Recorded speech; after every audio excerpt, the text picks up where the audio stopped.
years or even decades, and it is for a wider area, whole of India or whole of South Asia, whole of Western Hemisphere, something like that. Okay, and the seasonal changes are quite broader and they are not sudden. Okay, the changes you can make out for a longer period, and they are being measured for the longer span of time.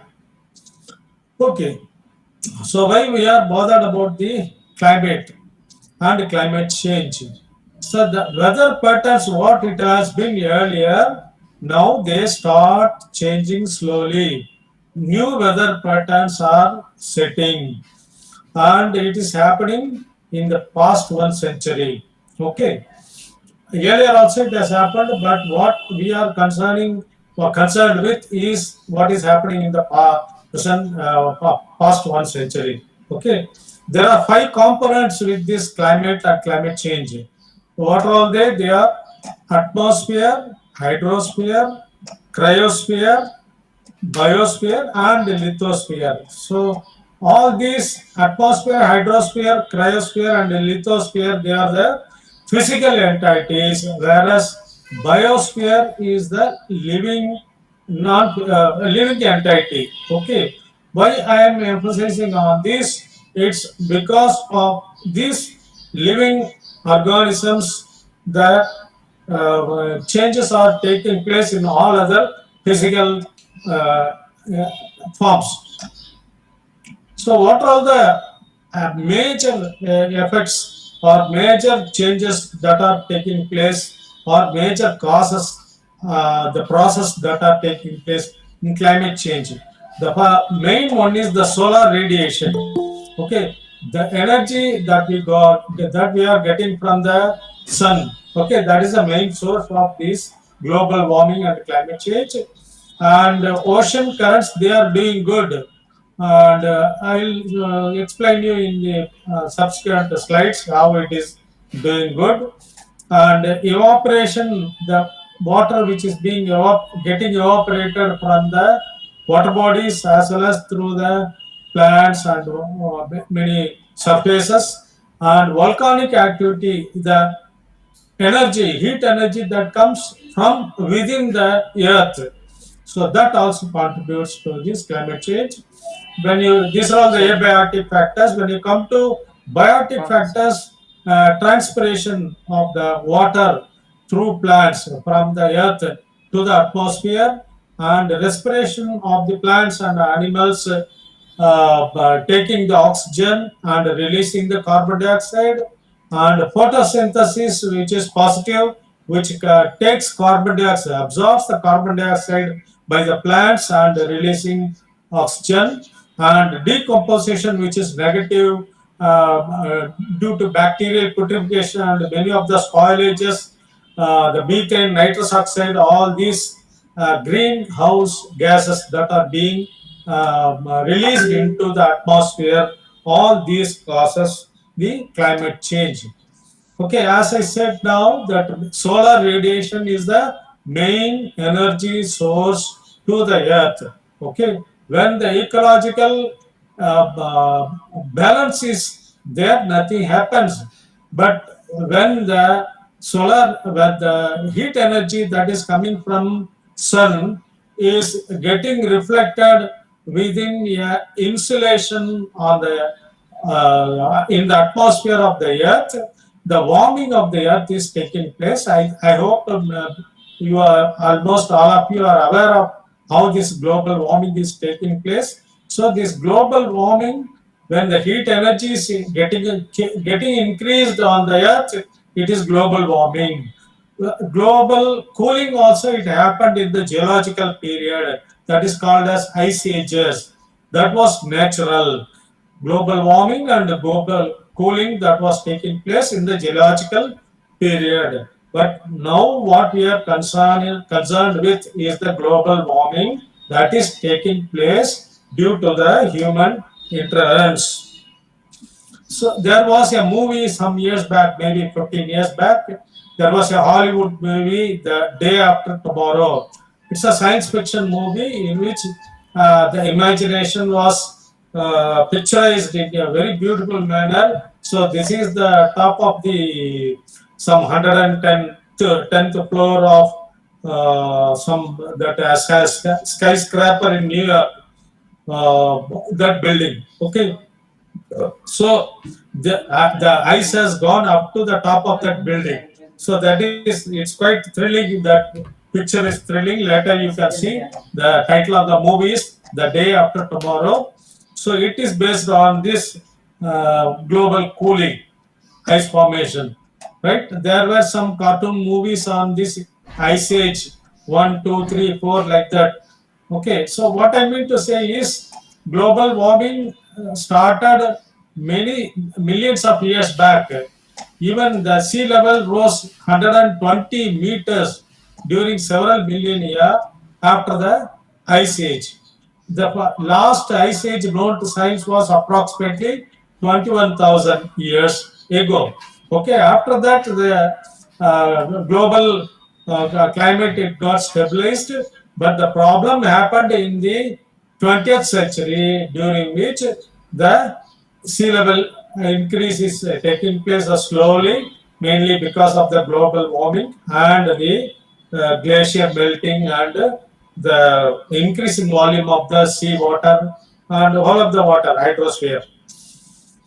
Okay, so climate change it may be due to both natural causes and man-made causes.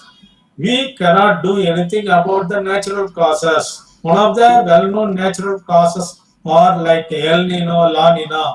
Okay, the El Nino, when it happens once in 3 to 7 years. Okay, when the El Nino takes place, the whole of the climate of the globe is being affected, and it not only affect the seas and oceans, particularly the South Pacific area, it even the terrestrial environments they are being affected because the earth is completely insulated with the atmosphere which are interconnected. Both seas and the atmosphere they are interconnected in terms of temperature, right? So what the problem is, the man-made cause, that is called as the external variability, right? The natural cause is internal variability or internal variabilities, natural causes, and the external variability is the man-made causes that are making havoc in the past 1 century. Gradually, the temperature is start increasing. Here is a comparison of planets and their atmosphere. Okay, particularly the carbon dioxide, the amount of quantum of carbon dioxide plus some other gases also that determines the temperature on any planet. For example, here in Mars, the planet Mars, it has thin atmosphere and almost all carbon dioxide they are in the ground. They are not in the atmosphere. So the average temperature is minus 50 degree centigrade. Whereas in the case of Earth, the atmosphere is to some extent saturated with carbon dioxide and average temperature is plus 15 degrees centigrade. This is average temperature. The range may be 0 or minus to 45 degrees, some places even 50 degrees in deserts and all, it may be 50 degrees in the tropical areas. And you see another planet, Venus, the atmosphere is thick and totally saturated, 96% saturated with carbon dioxide and other greenhouse gases. Because of that, it's so hot. The average temperature is plus 420 degrees centigrade. So average means maximum may be around 500 or 600 degrees.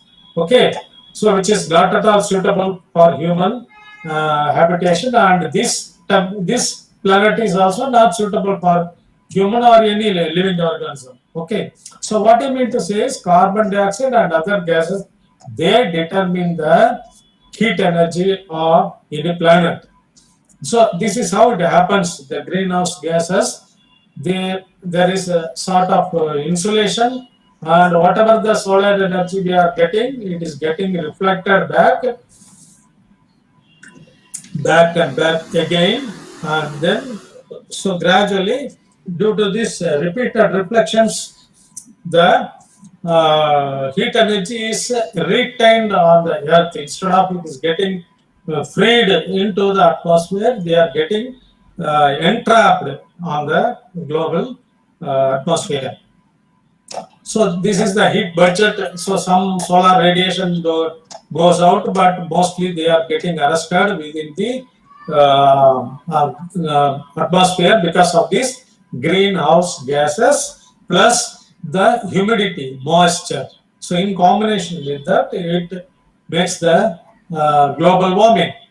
And if you see the data that has been collected in the past 1 century from 1870 to 2000, so the carbon dioxide atmosphere, global atmospheric concentration of carbon dioxide, it was around 290 or so in 1870, and now it has reached around 400 ppm. Okay, so corresponding carbon dioxide, methane, and the nitrous oxide. So the data collected shows that there is a steep increase in all these gases from the year 1800, 900. So it's 1900 to 2000. Between this period, there is a steep increase in all these gases, which are mainly due to industrialization. Okay, so accordingly or correspondingly, the temperature it started increasing. So what are all these greenhouse gas emissions? What are the sources? So the major source are the energy production systems, industries, even agriculture, forestry, waste and wastewater, transportation, whatever the mode of transportation, flight or train or road transport, and our own residential and commercial buildings. So all these contribute to these greenhouse gases and global warming.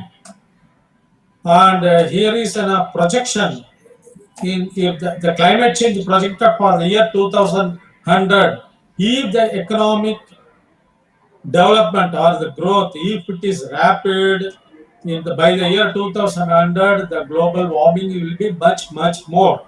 If the economic growth is slower, okay, relatively the global warming will be less. This is a scientific projection. Okay, this cautions us how we have to go about further.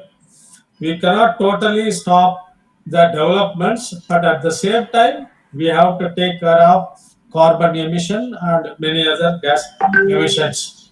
So this is actually the just to have an understanding about how the carbon from the atmosphere it goes to the earth, and from the earth how it goes back to the atmosphere like a cycle through various processes, including the biological organisms, both plants and animals. Okay, this volcanic eruption, combustions, okay, combustion of the fossil fuels, right? Organic decomposition of the animal waste, dead animals, plants. From that also the methane and the nitrous oxide and carbon dioxide, all they are being released. Plant respiration, okay. And the good one is assimilation of the plant and mainly the ocean, particularly the phytoplankton. They assimilate this carbon dioxide, and because of that, we have not gone into the serious problem of consequences of climate change. Otherwise, it would have been very difficult for the existence of living organisms on the globe. So this is sort of a bit more chemistry on this carbon cycle, how it is happening. And the good news is the whatever the carbon, now the efforts are being made to capture the carbon and bury them, capturing the carbon and burying them into the earth. It is being taking place, and it is of course it is not very common, but the efforts are being taken by the developed countries. So the unused the spaces which are into the earth. They can be used as a storage for this carbon capturing and burning. So, what are all the major effects which are taking place? So, mainly the Earth's temperature increases, polar ice is melting. Because of that, the migration of the polar organisms and many things. Not only polar organisms, many terrestrial forms. The migration is taking place, disease outbreaks are taking place, and because of the melting of the glacier, the sea level rises because of the increased volume of the water in the seas and oceans. Okay, because of that, low elevated small island countries and the coastal areas, they start slowly submerging. Some small islands have already disappeared in the Pacific area, and in our own country near Mandapam, and the seasons have changed, longer summers and disrupted animal habitation, new and widespread disease because of this warming. Just 1 degree centigrade increase or 2 degrees centigrade, that will make devastation in the whole of the physiology of the plants and animals, and crop damage due to that because of this climate change, flooding, rain, heat wave, drought, extreme winters, storms, hurricanes, and wildfires. So the assessment report of the fourth international panel on climate change confirms that global warming is strongly affecting biological system, and that 20 to 30% of species, they are in the risk of extinction from projected future increases in temperature. Okay, in the next maybe 100 years, 20 to 30% of the species, they may disappear. Already I have read in the past 50 years about 40% of the phytoplankton, they have gone out. So this is today's news. Okay, today's news: forest fire in California. It's in Tamil, but I think any news TV channel, if you watch today evening, you can see that. So how climate change? This is the agriculture is our main food production system.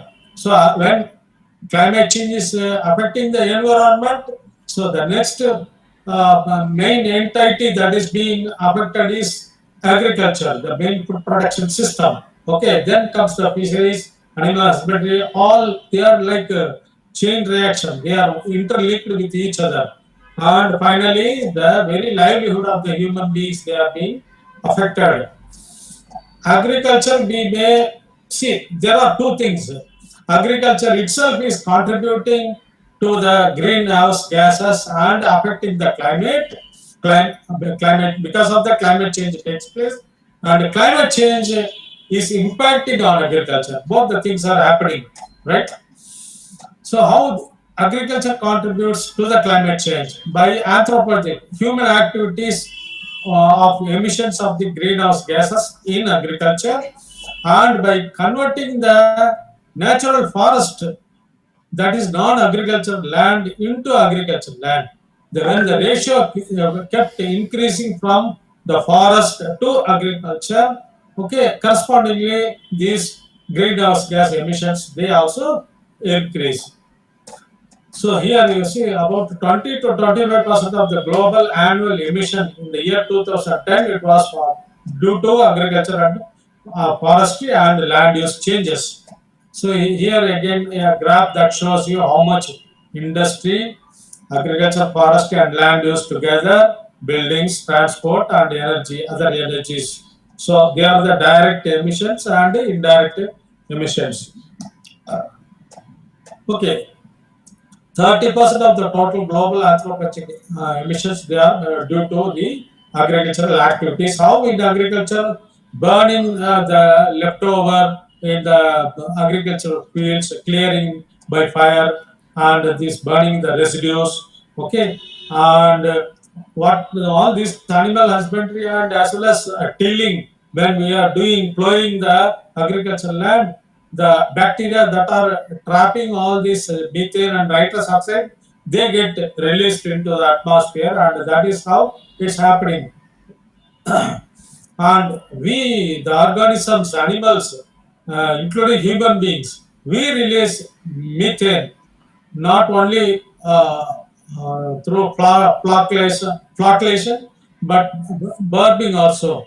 We release gas into the atmosphere that includes methane, right? All because of the bacterial putrefaction which are happening in the microbiome. Okay, so emissions from livestock production vary. That globally it has been estimated how much of amount of carbon dioxide and methane and all these they are getting released into the atmosphere due to the livestock and animals all over the globe. The developing world accounts for 70% of the emission because developing world they are the main food producers. Wherever the food production from agriculture, animal husbandry, or even fishery, inland fisheries, wherever it is taking place, the emission correspondingly it takes place. So impact of climate change on agriculture. Even there, if there is a 1 degree centigrade of temperature increase, so that will affect 4 to 5 million tons of wheat production. Okay, and there are some good things about this global warming and climate change. Because of the increase in temperature, the frost, the cold formation and frost damage, that is getting reduced. Okay, wherever the frost damage was happening to the crops, now it is getting reduced. But the more of damage is due to the warming that is more widely it is taking place all over the globe, particularly not only directly the increase in temperature, but indirectly due to droughts, floods, rains, etc.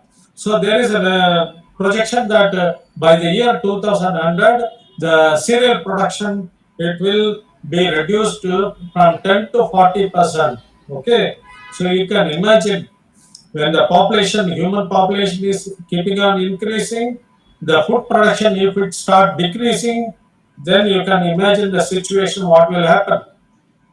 And particularly the rice eaters, we like India, we are very much worried about the production of rice. So many varieties of rices are there, and many of them even with 1 degree temperature increase, they will get affected, and their very production and sterility, stunted growth, disease outbreak, all this happens. And even if you get the grains, the quality of the grain becomes bad, it becomes chalky. The quality of the, it cannot be stored with the normal grain storing process. Okay, so again, this is 23rd August Times of India press cutting, in which the CRIDA scientists they have come out with the scientific data how it is going to, the rice yield is going to be affected in our country from the study spanning 17 states they have made, including Telangana, Andhra Pradesh, and all, and rice yield based on 6.2 million simulations of climate change and global warming. So with the simulation studies, they have made out the rice production will come down like anything in the years to come. So it's all depends. It's not only rice, any crop plant, any plant. Okay, so they have their own physiological limitations with the physical-chemical parameters, and if that is getting affected, the whole of the physiology, it's whether it is plant or animal, it's happening. This is one good example in Uganda. Now it's having good suitable areas for coffee production. What you see, the brown ones. Okay, if the temperature increases to 2 degrees centigrade after some years, okay, you can see the brown patches have gone down like anything. So totally the area is not suitable for the coffee production. This is just one example of one crop. So there may be hundreds of this type of investigations available when the climate change is happening. So what we have to do? We have to go for modifications in our agricultural system and development of climate resilient varieties of crops. Okay, our tilling process should be modified. Okay, and what all our agriculture the process activities are to be modified. That is called the climate resilient technological modifications and climate resilient varieties of crops as well as fishes, whatever it is.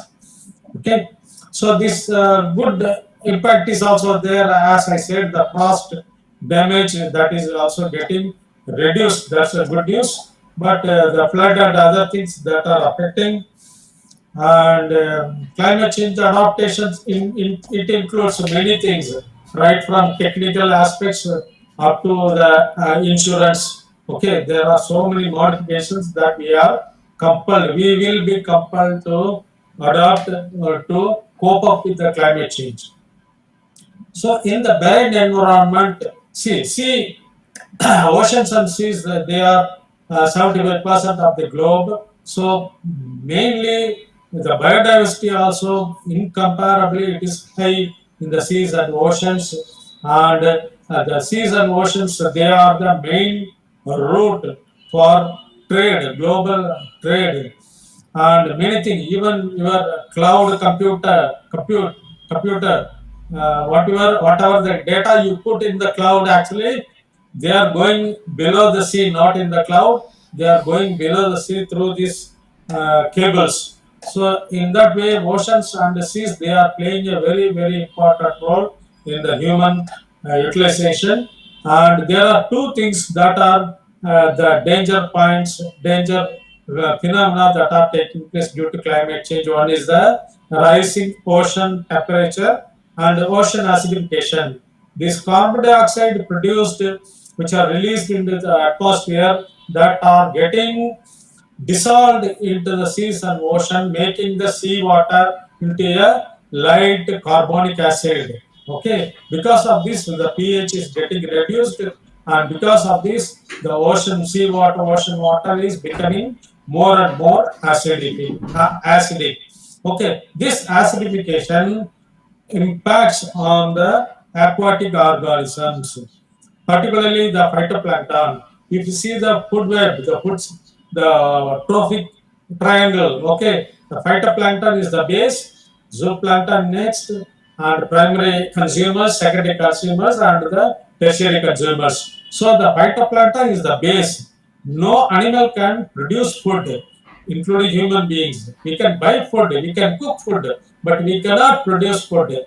It requires photosynthesis. Only plants can do in the terrestrial environment. In the aquatic environment, the same is happening. These phytoplankton, the floating micro plants, they are producing the food which are being transferred to the higher um, side of the trophic the chain. Okay, so this again projection in the year 2100, how much the pH will get reduced, and because of this acidity will increase. But by looking at this, you may say it's a only slight change in the pH. What is there to bother? No, no, no. It is to be bothered because the slightest change in the pH will also definitely affect, and it is affecting the organisms in the marine environment, but particularly the silicon and calcareous material in the fragile microorganisms, they are getting affected. And if you see the main energy, seas and ocean, they absorb 93% of the solar energy. Most of the energy from the from the sun, it is being absorbed by the oceans, buffering, making a buffering so that the animals and plants can survive on the earth.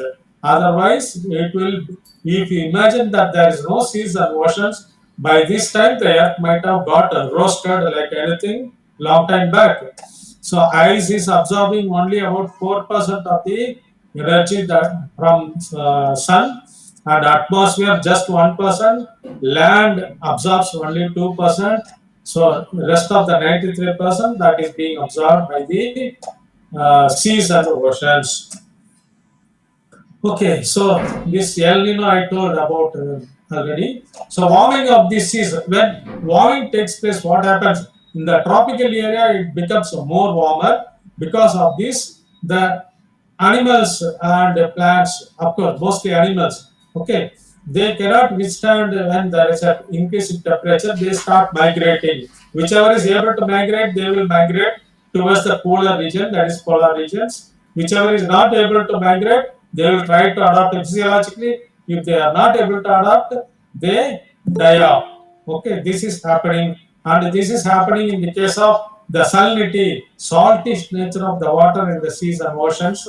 They are animals and plants, they are naturally adapted for this saltish nature in the seas and oceans. When there is a change in the salinity because of evaporation in the tropical belts and more of dilution in the polar regions due to melting of ice, what happens? This salinity changes also affect the organisms, and the acidity, the pH, how it affects coral reefs particularly, and calcium and silicon bearing organisms. All these are all the impacts that have been known to science that are taking place right now. Okay, the scientific evidence about sea level rise. This is an important issue nowadays, which is being debated very much all over the globe.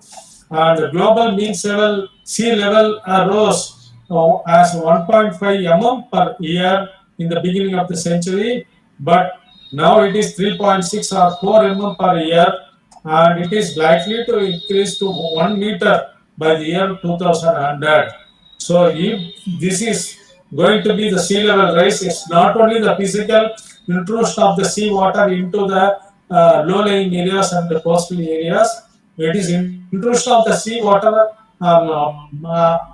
contaminating the freshwater aquifers in the earth inside the below. So even we may not be able to get the drinking water or the good water for agriculture, and it's like a chain reaction.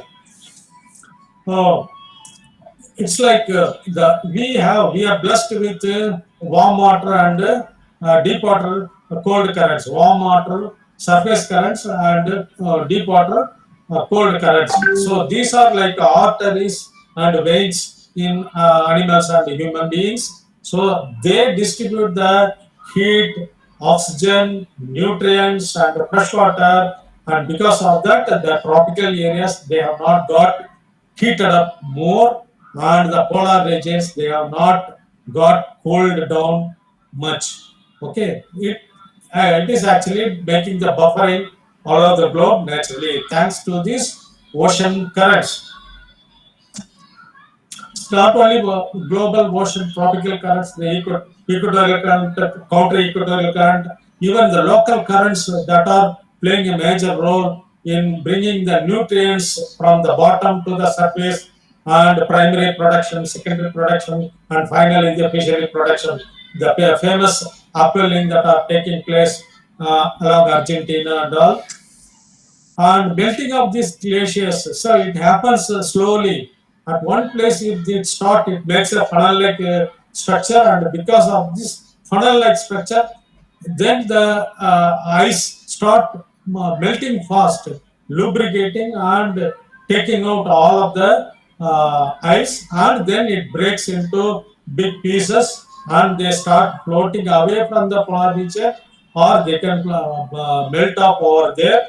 So you might have seen so many documentaries, BBC Earth, Sony BBC Earth, National Geographic, and all this, and YouTube also you can find all this. And in a couple of years back, in 2019, Uttarakhand glacier burst. It is a very much apparent event that has happened because of this climate change, right? And here is a witty uh, photograph in which it is assumed that by the year 2030 the sea will come closer to the land, and by 2050 it will be still closer to the land in the beaches. And this is one investigation done by some American agency about Chennai. Even in Chennai, some of the parts of Chennai, they will submerge. What we are enjoying a good place with a lot of residential buildings and all, getting fresh water after by the year 2050, not very far. By the year 2050, they may get intruded with the seawater because of this sea level rise. This is a scientific projection made out of the data released by NASA. So fisheries is important one which is very much affected by this climate change, global warming, sea level rise, and ocean acidification. So the changes in the temperature, very temperature of the seas, that will affect the aquatic organisms through by affecting the metabolism, growth rate, reproduction, and the tolerance for disease and toxins and all. So when the aquatic organisms, particularly the fishery, when it is being affected, then the whole of the coastal area that are depending on the fishery, okay, their livelihood it is being affected, right? I think about 50% of the global human population, they are very much there in the coastal areas within 8 meters or something like that. There are so much of data. And what I mean to say is the human settlement is always near the water, whether it is sea or rivers, lakes, reservoirs, you can see that. Okay, because we need water for every activity. So when people are settled in the coastal areas and when there is a sea level rise or the ecosystem is getting affected, finally we are getting affected. Okay, if you see the trend of fish production, fishery production, there are two main production, capture fisheries and aquaculture. Earlier it was capture fisheries only, hunting the fishes from the natural waters because we thought we will get the fish, whatever we take, we will get the fish due to the biological renewal. But it is not true. So the time came that the natural populations in the seas, the fishery population in the sea, they started stabilizing or dwindling. Because of that, we were compelled, 50 years back, we were compelled to think about producing the fish in captivities to supplement the increasing demand of the fishes all over the world. Okay, that is how the aquaculture production they start increasing to meet the demand of the human beings. The per capita consumption of fish is also increasing. You see the green one, per capita consumption. Okay, that is also increasing because when compared to chicken, mutton, and all, nowadays doctors say take fish. Okay, it is good for health globally. Okay, now we start taking much of fish and no fish in the sea. So we are compelled to go for aquaculture. And in addition to pollution, plastic pollution and all, climate change is also posing a problem to the fishery.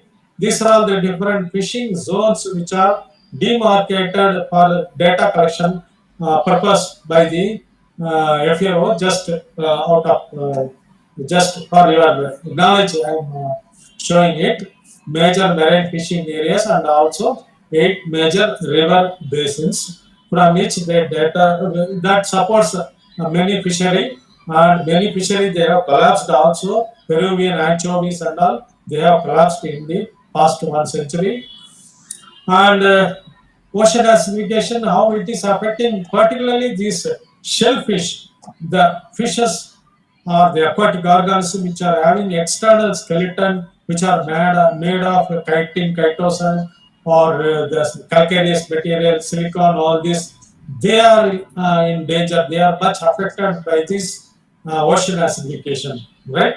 And zooplankton, they are the link in the chain, trophic chain. Phytoplankton, zooplankton. When the zooplankton, when they are affected because of this ocean acidification, there is a crack in the food chain. And you can imagine when there is a crack in the food chain, the whole of the energy transfer from the autotrophs to the final consumer that is being disrupted.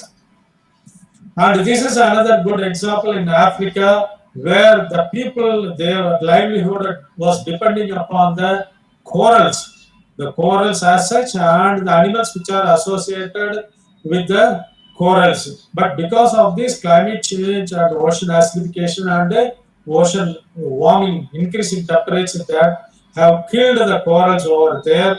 Because of that, coral bleaching took place. Once the coral bleaching takes place, it becomes like a desert in the sea. The whole of the organisms have they go up, disappear, and because of that, the livelihood, very livelihood of the people in the East African country, right, that they are being affected, like Kenya, Tanzania, Madagascar, Seychelles, Mauritius. They are all the island countries. Their main revenue is fishery and whatever comes from the sea. Okay, when the climate change is affecting that, the whole livelihood economy is affected, and whatever the nutrient load that goes into the sea due to the human activities, right? That also causes devastating effect to the biological organisms in the oceans and seas, particularly the oxygen depletion. And see these red dots, they are the oxygen depleted areas, and these blue areas are the a bit dangerous area. They may also get depleted totally, right? So this is that food chain, trophic chain in terms of fishery. Whatever the primary production, when it is affected, then subsequently it affects the main fish production.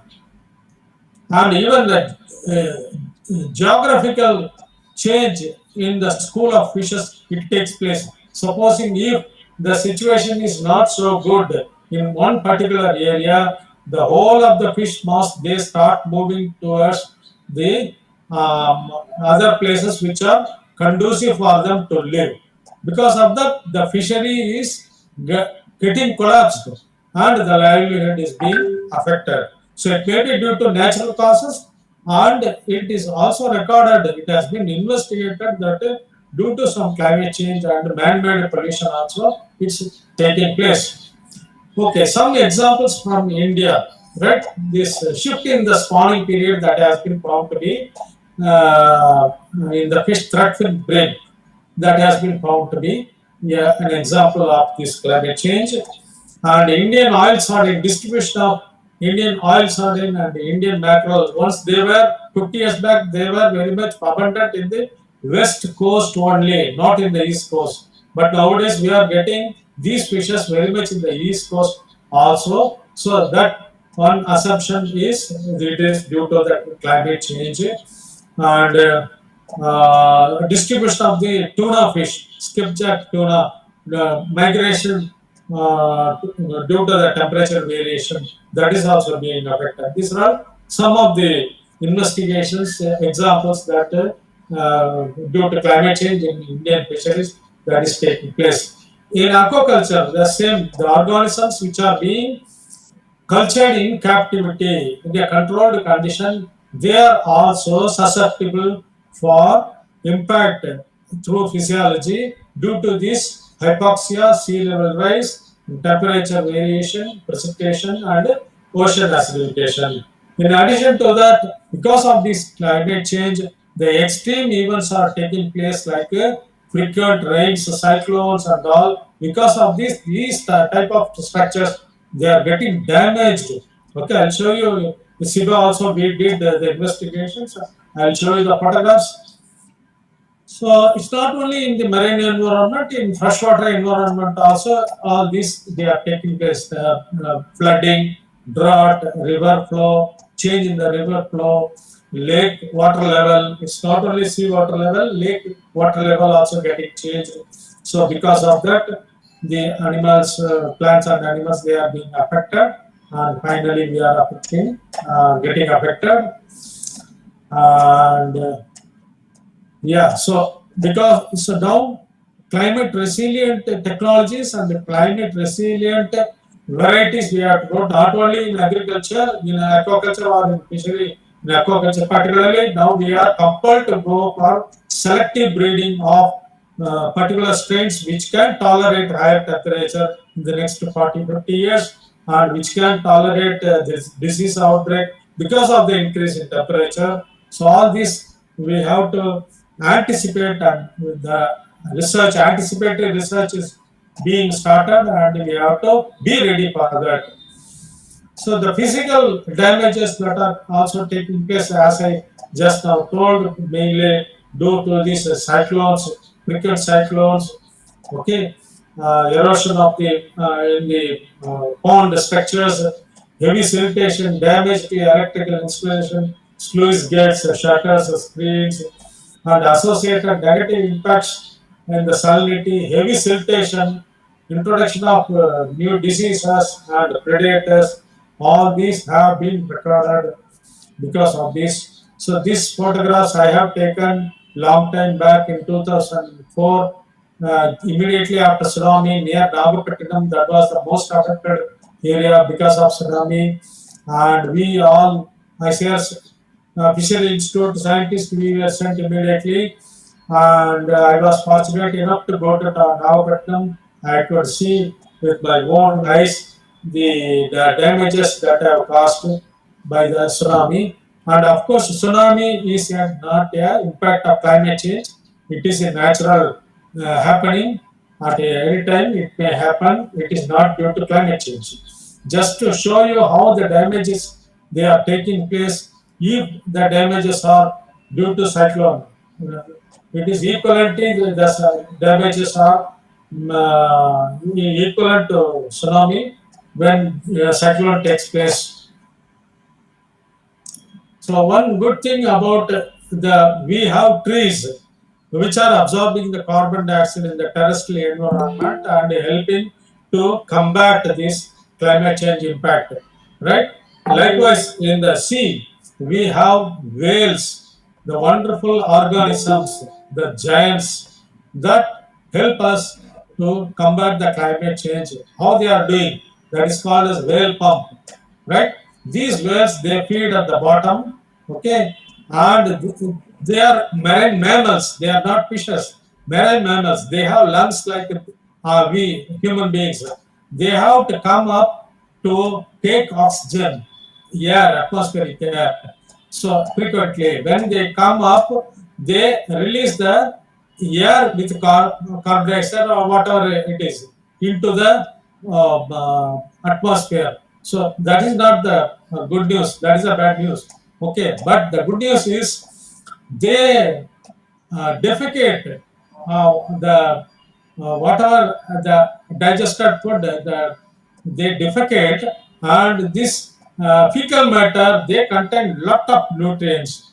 These nutrients are immediately available to the phytoplankton, and these phytoplankton, in the presence of very good high levels of nutrients, they do photosynthesis and they produce food by absorbing carbon dioxide. So it is like a chain reaction, right? High nutrients, photosynthesis, increased photosynthesis by phytoplankton, and more absorption of carbon dioxide. So this is actually how it is happening. Phytoplankton, they absorb maximum carbon dioxide globally. So you can consider one whale is worth thousands of trees, right? If you consider this, that they are combating, helping to combat the climate change, carbon emission and all. So this is a concept, wet bulb temperature concept.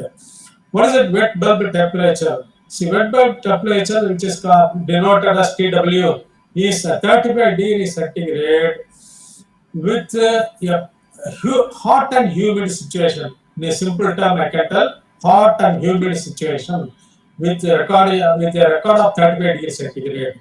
So this is a dangerous temperature that will create a lot of problem, increasing the disease outbreaks, bacterial purification.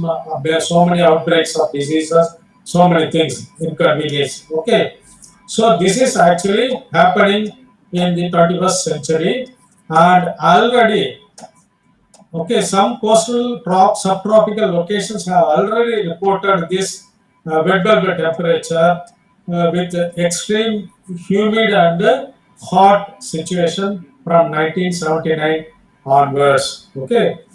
So in the recently this global maximum sea surface temperature also that shows that this type of why it is called as wet bulb temperature. See, in meteorology there is a device called as hygrometer. Hygrometer. HYGRO, hygrometer, which is used to measure the humidity in the atmosphere. Okay, it's a very common, very simple equipment device which has simply two thermometers, normal thermometer. Okay, the one is a thermometer without a wet cloth, and another one is a thermometer with a wet cloth, and that cloth is having connection with a small container with water. Okay, so this wet bulb, what happens due to continuous evaporation when the humidity is less? Okay, when the humidity is less, the evaporation is more, it cools down the temperature. Okay, so that means if you keep a dry bulb and wet bulb, if the temperature difference is much, what it shows, the humidity is less, it is not humid. When both are equal, it is very, very humid. That is the wet bulb temperature. Okay, 35 degrees. It will be 35 degrees with a maximum humidity, maybe around 80 or 90 in the humidity. It will be equal. That's why it is called as wet bulb temperature. So what we have to do? So we cannot blame the governments or the scientists why it has happened like that. You should have taken care like that. We cannot blame now because economic development it has to take place. It has been so much of economic developments, industrialization had to take place. Because of that only we have computers now and we have many things now. So we cannot blame that. But what we have to see is how we can further proceed with our scientific developments or economic developments without causing much harm to the environment, particularly emission of the carbon dioxide, methane, and CFCs or whatever it is. Okay, so what are the things we have to do? Reduce the emission of greenhouse gases. Attempt to develop alternative energies. Okay, conventional energy we should not, fossil fuel energy we should not depend upon. We have to skip from fossil fuel to non-conventional energy. Allow emissions to continue but prepare for global climate change. Means we have to go for climate resilient processes and varieties, technologies, and allow emissions to continue as normal and leave preparation up to individual countries. This is not advisable in individual countries. It's a global issue. All countries, to some extent, we have to be in tune with each and every country and do something about it. Combine any of this, as I said now, come up with your own unique plans. Of course, in the years to come, lot of new technologies will come, and how to mitigate, how to fight. See, natural causes we cannot fight, but this is man-made cause we can mitigate whatever possible, like reducing the source of these greenhouse gases and enhancing the sink. Already, oceans, forests, and soils they are naturally they are the sinks for this carbon dioxide and other. But we have to try to capture more of the carbon dioxide and bury more of this carbon dioxide and all, and avoid significant human interference with the climate system. We should not keep on increasing these greenhouse gases. That is the main thing. And there are so many methods of carbon sequestration available in the internet. If later you can see. So geoengineering technologies that involves carbon capturing and storage. It is called as CCS. So first carbon dioxide is it is being removed from the industrial this thing effluents in the atmosphere in the source itself, and then they are being packed. When after packing, it looks like a rock. Okay, there are so many YouTube videos are available in YouTube. Later, you can see how you can pack the carbons and store them. And carbon emission, here you see the global carbon emission, who are doing more and who are doing less. So unfortunately, sadly, India, we are the third position. China is number one, USA is number two. We, India, in third position, maybe due to our agricultural activities, may not be due to industrialization, but maybe due to agricultural activities, it may be like that. And here is a pie chart that indicates China 29%, USA 16%, India 7%, rest of the world 19%, so on, Japan, Germany.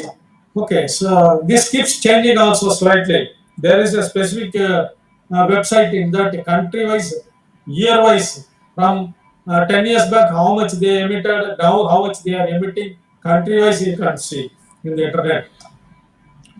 So what are all the alternative energies from hydropower, solar power mainly?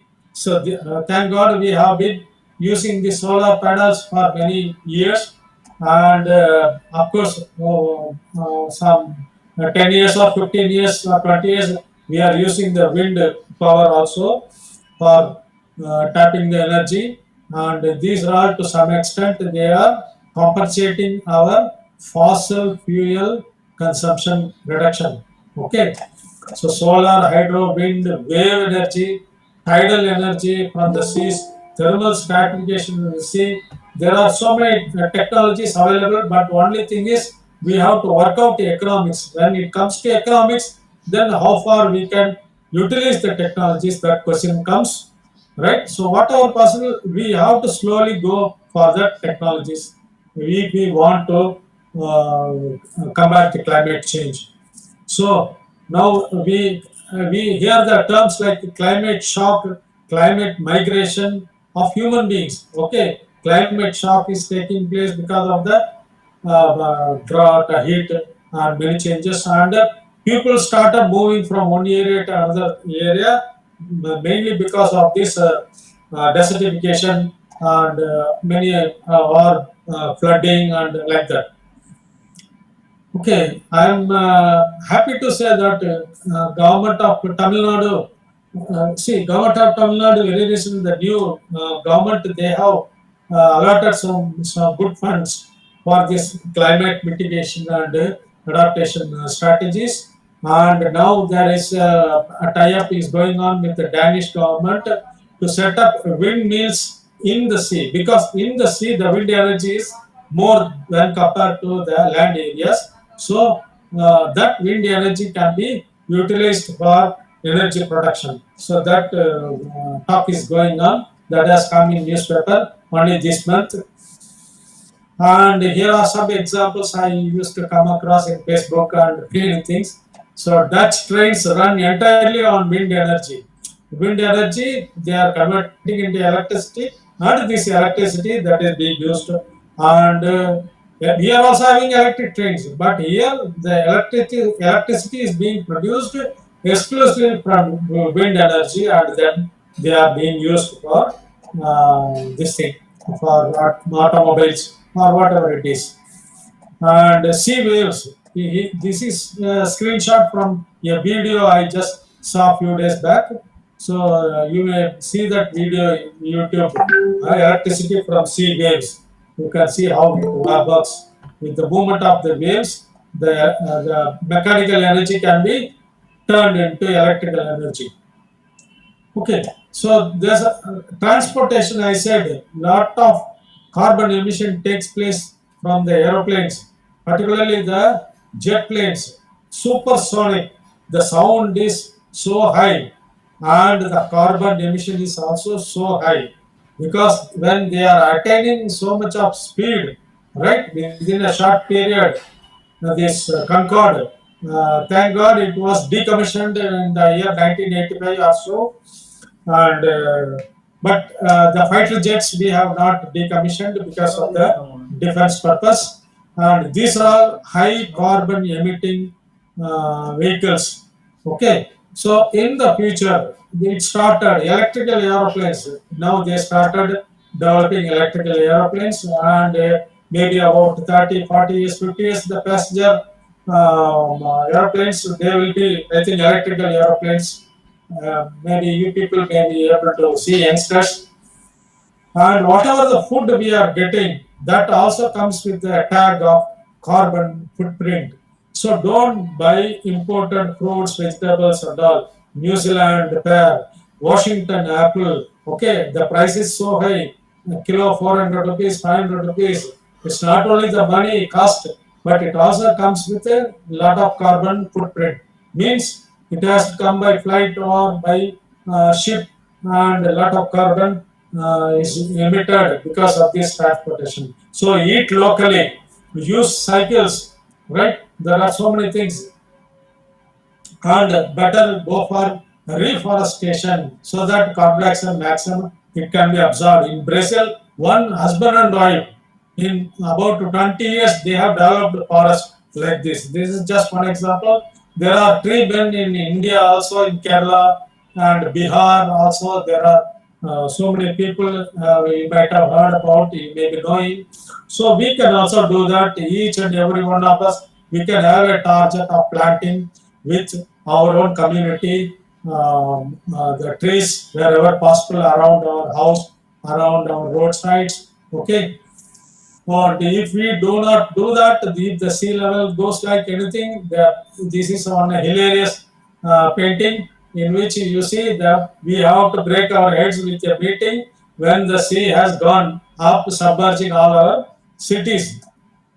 So when you talk about the climate resilient technologies, the researchers, one group of researchers from one institute in Israel, including one institute in Israel, they have bioengineered and developed a bacterial strain that exclusively consumes carbon dioxide. Okay, so this is just one example. Nobody knows. In future, we may come out with many such technological development so that carbon is being consumed by the plants and animals, so that the carbon is level is reduced, and the climate. It's not only talking about climate change. So climate action should go. You all know about Greta Thunberg. This little girl started that, and all over the world, the youngsters they are very much doing that. And climate action, pro-climate policies, and governance, all that are taking place in our country also. So I would like to conclude it with a quote from Charles Darwin. So whatever the species which can withstand, which can stay for many years in the world, it's not because of its strength or the intelligence, but it's because of its ability to withstand the changing environment, that is the climate change. So let us save the climate, save the environment so that we can save our human beings and our all co-inhabitants of this earth. Thank you very much. Thank you so much, sir. You have presented very useful informations not only about the overall climate and also how to control this climate change aspect to sustain our agriculture activities as a whole. So we all, whoever present in these presentations, we have learned this topic, saying that climate change, what is very, uh, very touchy to listen, good to hear, but very tough to address in our daily activities. So you have addressed not only the issues, what is coming today, even the issues, how we can control down in the near future. So once again, thank you so much, sir, for very useful presentations. And this presentation also will be available in our Aqua Doctor Solution YouTube channel in a No recorded worries. form, so that later on other viewers also can get blessed by yours these presentations. So without much wasting the time, I like to request from our audience, maybe one or two questions we'll be addressing, because sir is having another presentation in a short while, as I know. So we'll just take one or two questions from the audience side to just directly you can ask to question to sir, please. Sir, very good information, sir. Good evening, Dr. Rajapatyam. Sir, you told about acidic coral reef, sir, how it is climate change affecting coral reef in marine environment. Yeah. Just explain, sir. Yeah, see, it's mainly because of two phenomena, that is increase in temperature and acidification.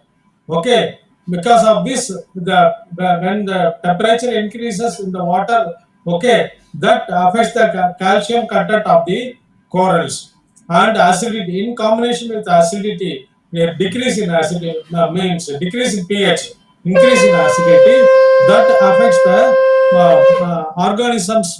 They are colonies of organisms that are making the mountains of corals in the sea, right? When the organisms, when they are affected, the whole organisms they die off, and because of that, only whatever they have constructed the corals, they are there and they start becoming white. When the organisms are there, they are colorful. Corals are beautifully colorful. When the organisms are not there, whatever is left is the calcareous material what they have constructed, and like a burial ground it looks. Okay. Thank you, sir. That is called the coral bleaching. Yeah, coral bleaching. Any more question? Hello. Yeah. Hello. Good evening. Hello, good evening. How are you? Hi. Asad ji. Yeah. Yes, yes. It's a nice presentation. Thank you. Yeah. And this is a burning topic. Hello. Yeah. Please. Yeah.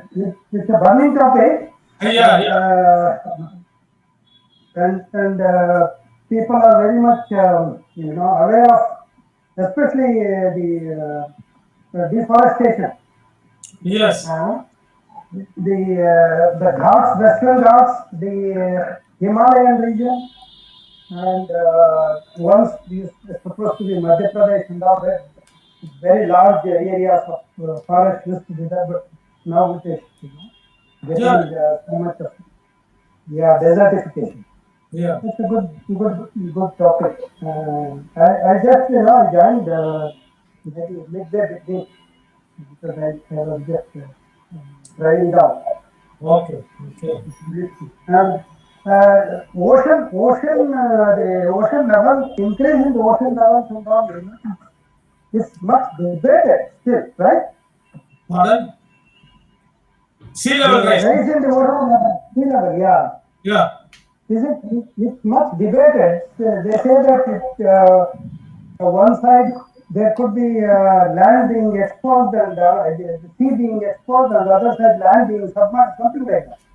No. That has happened in the case of tsunami. After in Andaman, what has happened because of the jerk that was so severe that in Andaman, some areas which were submerged in water they got exposed, and which were exposed they got submerged.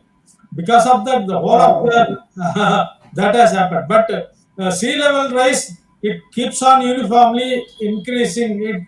It is not. It is submerging only in the coastal areas. In the particular. Yeah.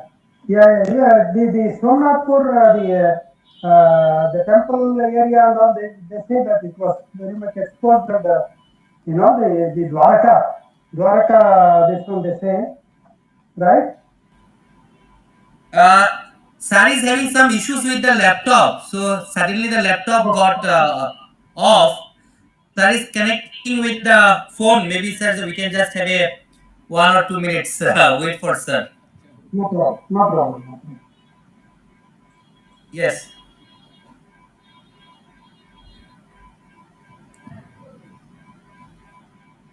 Shahu sir, I just back from Nazrul the place today. You've been to Silchar? Yes, I was there for 3 nights. I just back today to Agartala. Hello, Ashok sir. Azad here. Hello. Azad, how are you? Oh, fine, thank you, sir. How are you? Happy Ganesh Chaturthi.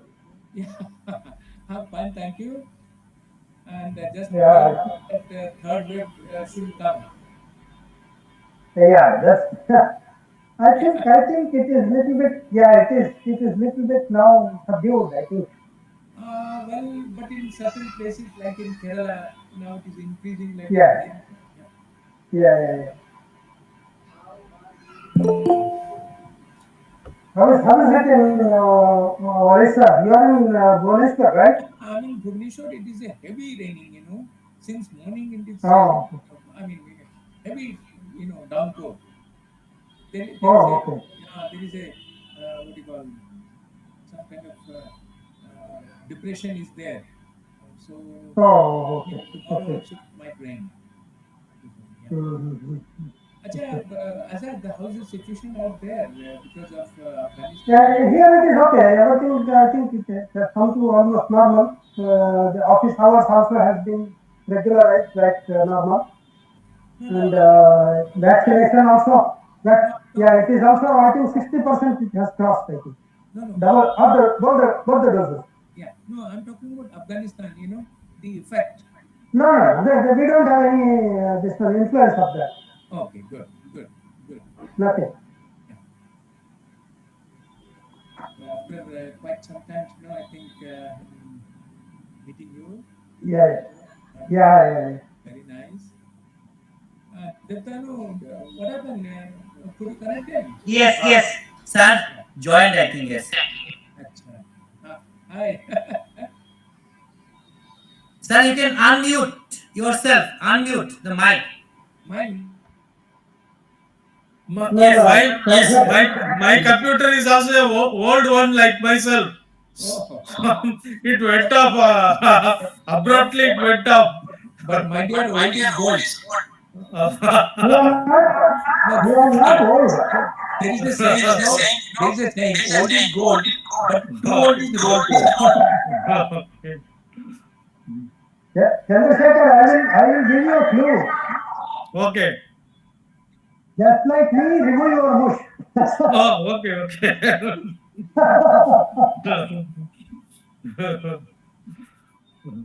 Uh, Sir, I think if there is no more questions, we can conclude our session today.